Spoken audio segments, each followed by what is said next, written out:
আবু দারদা রাদিয়াল্লাহু তাআলা আনহু বলেন, রাসূল সাল্লাল্লাহু আলাইহি ওয়াসাল্লাম বলেছেন, বিচারের মাঠে মুমিন পুরুষ নারীর নেকির পাল্লায় সবচেয়ে ভারী নেকি হলো সদাচরণ, ভালো আচরণ।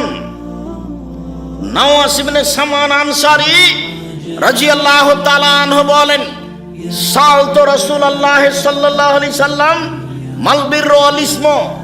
আমি নওয়াস ইবনে সামান আল্লাহর নবীকে একদা জিজ্ঞাসা করলাম, আল্লাহর নবী, পাপ কি জিনিস, নেকি কি জিনিস একটু বলবেন? আমি জানতে চাই পাপ কাকে বলে, নেকি কাকে বলে। তখন আল্লাহ রাসূল উত্তরে বললেন, আল বিররু হুসনুল খুলুক, নেকি হচ্ছে ভালো আচরণ। তিনি বললেন না নেকি হচ্ছে তাহাজ্জুদ, তিনি বললেন না নেকি হচ্ছে কোরআন তেলাওয়াত, তিনি বললেন না নেকি হলো হজ, তিনি বললেন না নেকি হলো সুবহানাল্লাহ বলা।